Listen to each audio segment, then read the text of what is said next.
By now, you know something most people never figure out. Habits are not about motivation. They're not about discipline. They're not even about willpower. They are about design. And over the last 4 parts, we've stripped habits down to their bones. How they're formed. How they're reinforced. How they break under pressure. And why most systems collapse when life stops being ideal. But there's a deeper question we haven't fully answered yet. A question that only matters after you understand everything else. What happens when habits stop being tools, and start defining who you are? Because at the highest level, habits are no longer about doing. They're about becoming. This is where most self-improvement content quietly stops. Not because the ideas end, but because this part is uncomfortable. This is the part where success creates complacency. Identity becomes a prison. And good habits start limiting growth. James Clear doesn't end atomic habits with tactics. He ends it with identity, mastery, and evolution. Not how to start. Not how to stay consistent. But how to avoid plateauing. How to adapt instead of repeating. How to keep improving after the habits are already working. Because the real danger isn't failure. The real danger is thinking you've arrived. In this final part, we'll walk through why identity-based habits can both empower and trap you. How to measure progress without becoming obsessed by it. Why success can silently kill improvement. How to break habits that once built you. And how to design a system that evolves as you evolve. This is not about building habits anymore. This is about outgrowing them. And by the end of this part, you won't just understand atomic habits. You'll understand how to live in a way where habits serve your growth, not replace it. Let's begin where mastery actually starts. Chapter 16: How to Stick with Good Habits Every Day. The hidden problem of knowing what to do. At this stage, most people already know enough. They know exercise matters. They know consistency beats intensity. They know habits compound. And yet, nothing changes. Not because the information is missing, but because clarity is mistaken for control. James Clear makes an uncomfortable observation here. You don't rise to the level of your goals. You fall to the level of your systems. But even systems have a weakness. They only work when they're visible. And most habits fail for one simple reason. They disappear into the background of life. Why habits break on normal days? People imagine habits fail on bad days. When motivation is low. When life gets chaotic. When everything falls apart. That's wrong.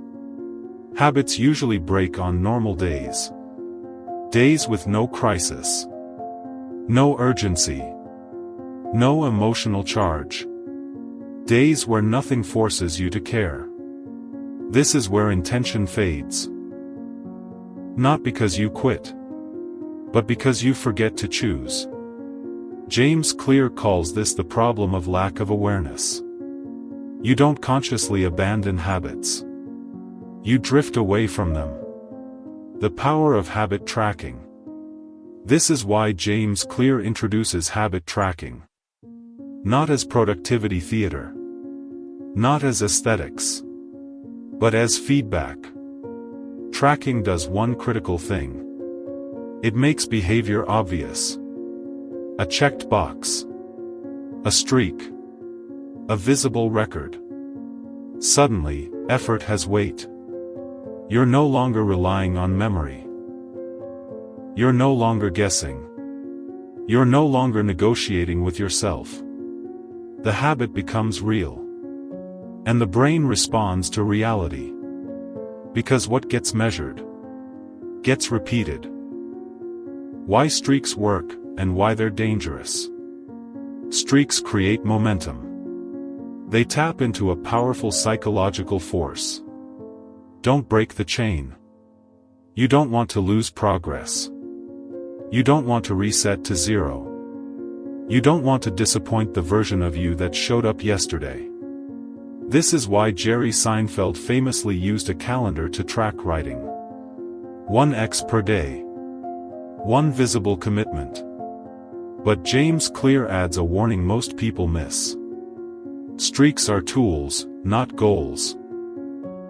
Because when the streak becomes the identity, one broken day feels like failure. And failure leads to quitting. Never miss twice, the real rule. This chapter's most important idea is not tracking. It's recovery. James Clear introduces a principle that separates professionals from amateurs. Never miss twice. You will miss. Life will interrupt. Motivation will dip. That's not the danger. The danger is letting one miss become a pattern. One skipped workout becomes a week. One missed writing day becomes avoidance. One broken routine becomes abandonment. Missing once is an accident. Missing twice is the beginning of a new habit. This rule removes guilt and replaces it with responsibility. You don't need perfection. You need continuity. Think about how people fall off routines. Not dramatically. Not intentionally. They miss one day. Then tell themselves, I'll restart properly on Monday. Monday never comes. Because the brain loves clean slates, but avoids messy returns. Never miss twice forces you to return imperfectly. And imperfect consistency beats perfect plans. Every time. This chapter quietly shifts the definition of discipline. Discipline is no longer force. It's awareness plus quick recovery. You don't need to feel motivated. You don't need to feel inspired. You just need to notice. And respond. That's it. Good habits don't survive because of intensity. They survive because they're noticed. Tracked. Seen. Recovered. The habit doesn't need to be heroic. It needs to be remembered. And once behavior becomes visible, it becomes harder to ignore. At this point, habits are working. Systems are in place. Consistency is no longer the issue. But a new problem emerges. One that only appears after success. Because when habits start paying off, they introduce a silent threat. Complacency. And that's exactly what Chapter 17 exposes. Chapter 17, How an Accountability Partner Can Change Everything. The dangerous comfort of progress. When habits finally start working, something subtle happens. You feel stable. You feel capable. You feel in control. And control feels like safety. This is where most people relax. Not because they've failed, but because they've succeeded. James Clear points out a pattern that repeats everywhere. Progress creates comfort. Comfort reduces vigilance. Reduced vigilance invites decay. This is why early momentum feels powerful. And long-term consistency feels fragile. Why self-discipline quietly weakens over time. At the beginning, habits are fragile. You protect them. You think about them. You design around them. You fight for them. But once habits become automatic, you stop paying attention. And unattended systems degrade. Not dramatically. Not instantly. But gradually. James Clear highlights the problem. We are very good at holding ourselves to standards. until no one is watching. Because self-discipline works best under observation. The accountability illusion. Most people think accountability is about pressure. Someone checking on you. Someone reminding you. Someone pushing you. That's not the real mechanism. Accountability works because it changes the cost of inaction. When no one knows what you promised yourself, failure is invisible. When someone else is aware, failure becomes real. The habit moves from private intention to public identity. And identity hates inconsistency. James Clear explains that we change our behavior when the consequences are immediate. Bad habits often feel good now and bad later. Good habits feel bad now and good later. Accountability flips that timeline. Skipping a workout now creates immediate discomfort. Breaking a promise now creates social friction. Avoiding effort now creates visible consequences. The reward for showing up becomes instant. And the cost of not showing up becomes unavoidable. Why we care more about what others think. This isn't weakness. It's wiring. Humans evolved to survive in groups. Reputation meant safety. Belonging meant survival. That wiring never disappeared. It just changed environments. James Clear states it simply. We don't want to let people down. Not because we're fragile, but because social bonds regulate behavior. This is why people work harder with a coach, study better with peers, train longer with a team. The habit becomes shared. And shared habits endure. Think about remote work. When no one sees effort, output slowly drifts. Deadlines stretch. Focus fades. Standards soften. But introduce a check-in, a review, a shared goal. Behavior sharpens instantly.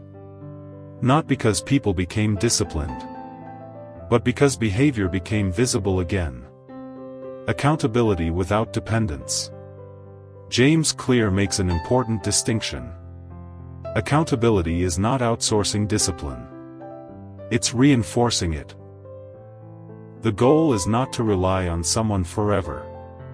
The goal is to create enough friction that habits don't decay quietly. Think of it as a guardrail, not a crutch. Habits survive effort. They survive boredom. They survive failure. What they don't survive is invisibility.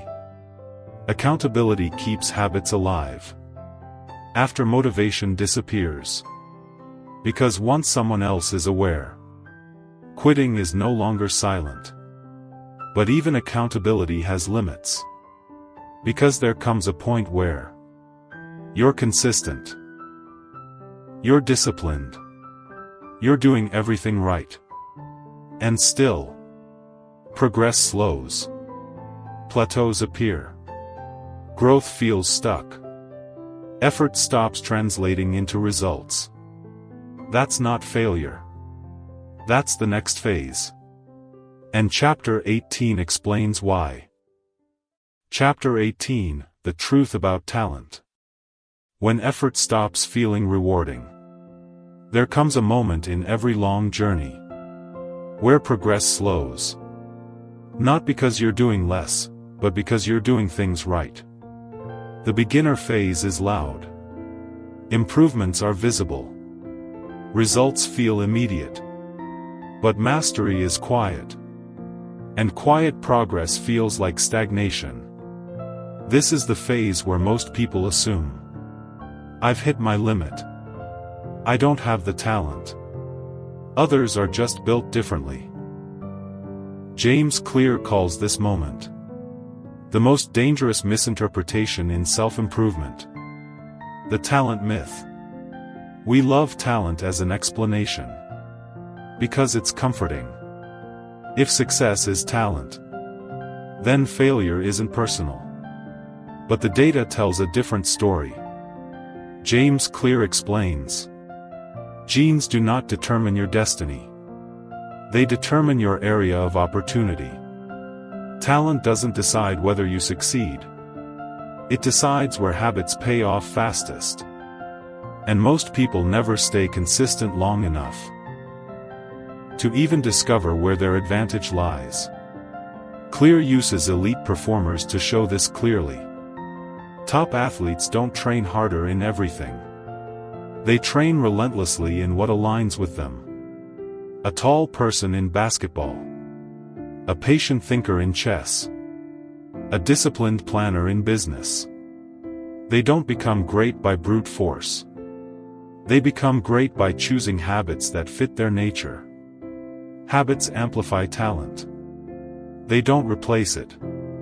But talent without habits decays. Habits without alignment feel exhausting. Why plateaus are not failure? Plateaus feel like punishment. Same effort. Same routine. Same discipline. But fewer results. James Clear reframes this completely. A plateau is the cost of mastery. Early gains are obvious because everything is new. Later gains are subtle because you're refining. Progress hasn't stopped. It has slowed, because precision replaced novelty. This is why professionals don't panic at plateaus. They adjust systems. They refine habits. They stay present. Amateurs quit. The role of feedback. At this level, repetition is not enough. Feedback becomes the differentiator. James Clear emphasizes that habits must evolve from repetition to reflection. Doing the same thing mindlessly creates stagnation. Doing the same thing intentionally creates mastery. This is why elite performers review game footage, performance metrics, daily logs. Not to judge, but to calibrate. Think about content creators. Early growth comes fast. Views increase. Engagement spikes. Then suddenly, numbers flatten. Those who blame algorithms quit. Those who study patterns improve. Same effort. Different awareness. Mastery is not doing more. It's noticing more. The hidden shift from goals to standards. James Clear makes a subtle but powerful point. Goals are for beginners. Standards are for professionals. Beginners ask, did I achieve the goal? Professionals ask, did I uphold the standard? Standards don't chase motivation. They demand consistency. And consistency compounds. Talent doesn't create success. Aligned habits do. And when habits fit your nature, effort feels lighter. Progress feels steadier. And quitting feels unnatural. The plateau is not proof of limitation. It's proof that you're still in the game. But mastery introduces a new risk. When habits become powerful, they also become rigid. Success locks you into patterns, even when those patterns stop serving you. And that's where Chapter 19 begins. Chapter 19, The Downside of Creating Good Habits. When habits start controlling you, good habits feel like freedom. They remove chaos. They reduce decision fatigue. They create stability. But over time, the very systems that made you successful can start limiting you. Not because they're bad, but because they become unchallenged. James Clear makes an uncomfortable point here. Habits create the foundation for mastery, but they can also create the ceiling. And most people never notice when they stop growing. Because everything still works. The invisible danger of automation. At first, automation is progress. You don't have to think. You don't have to decide. You don't have to struggle. But when habits run entirely on autopilot, learning slows. Because growth requires friction. And friction disappears when behavior becomes routine. This is why experienced professionals can plateau. Even with perfect discipline. They are consistent, but no longer curious. James Clear describes how elite performers build reflection systems to avoid this trap.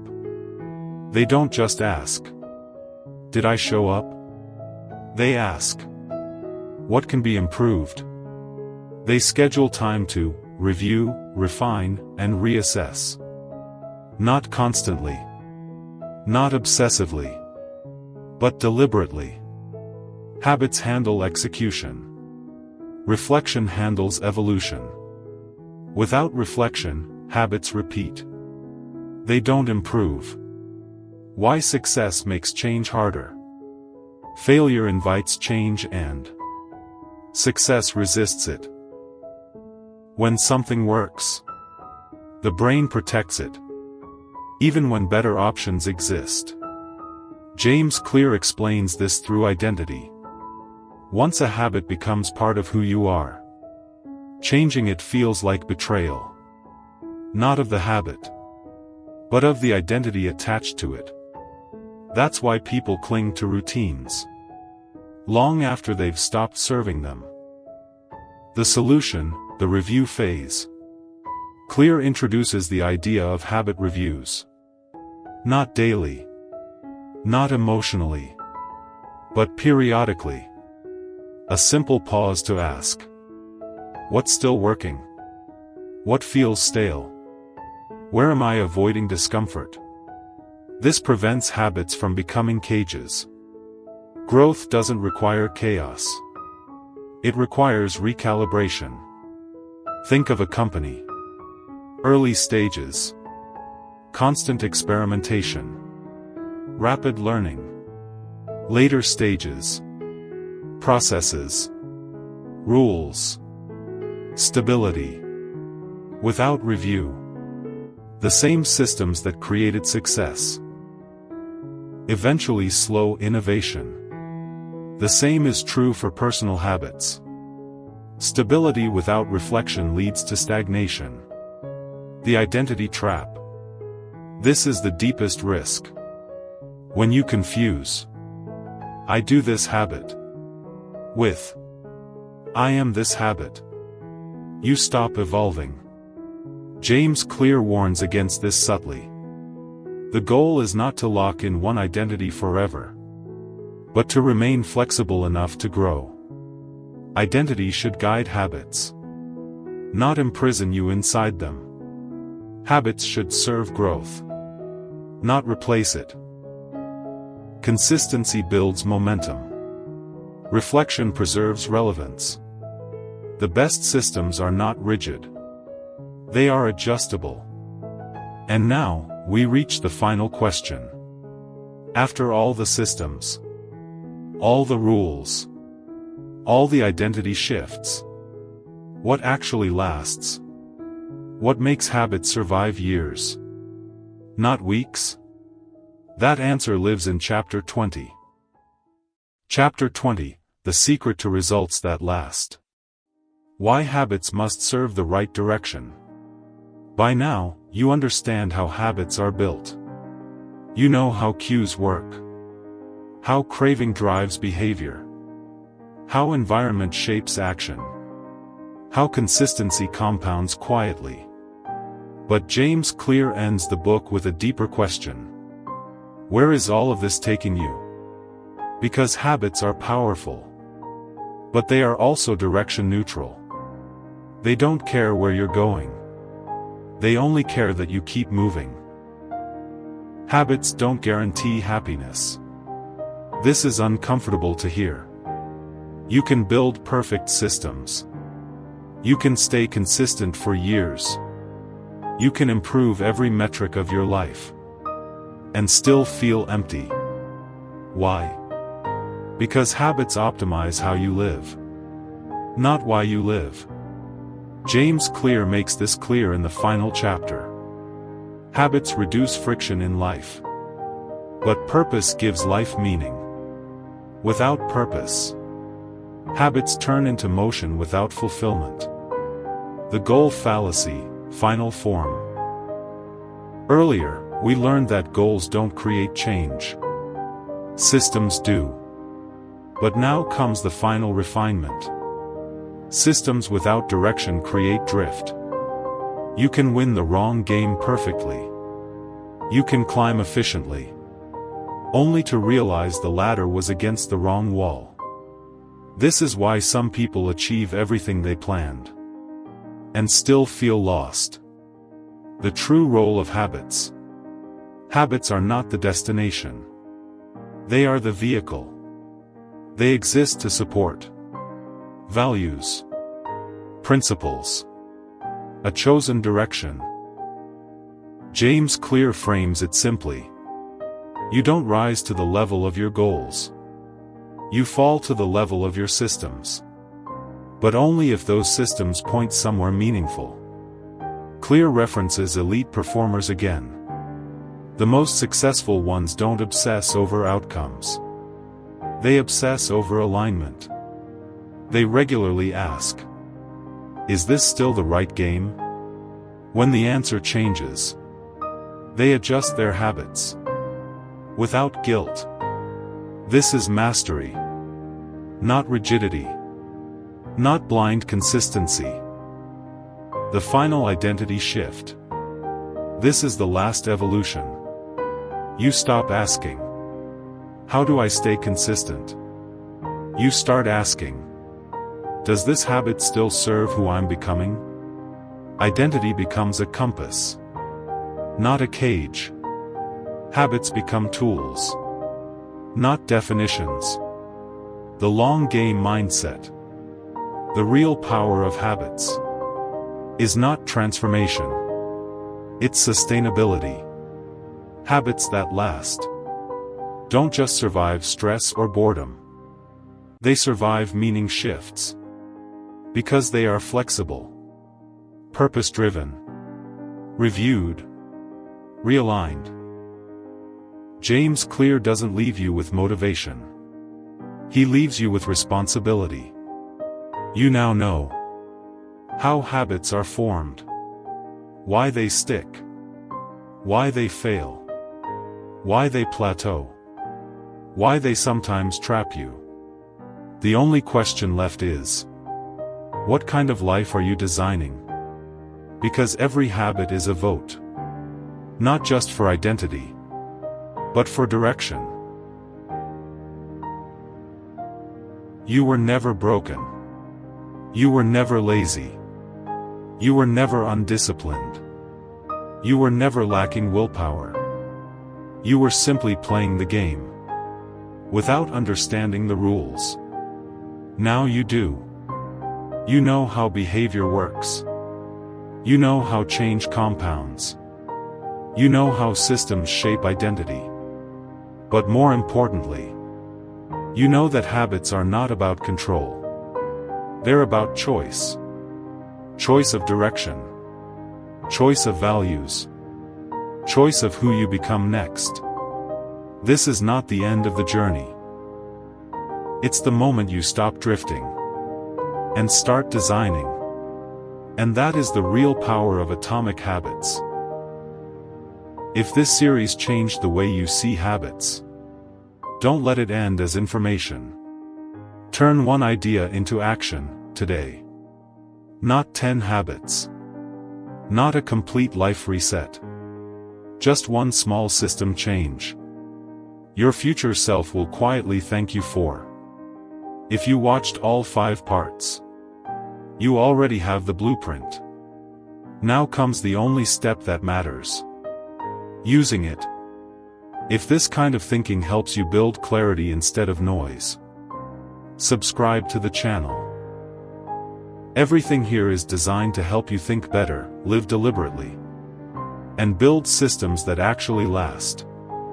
Save this series. Return to it when consistency feels hard. And if someone you care about is struggling quietly, share this with them. Because real change doesn't need motivation. It needs design. And now, you know how to build it.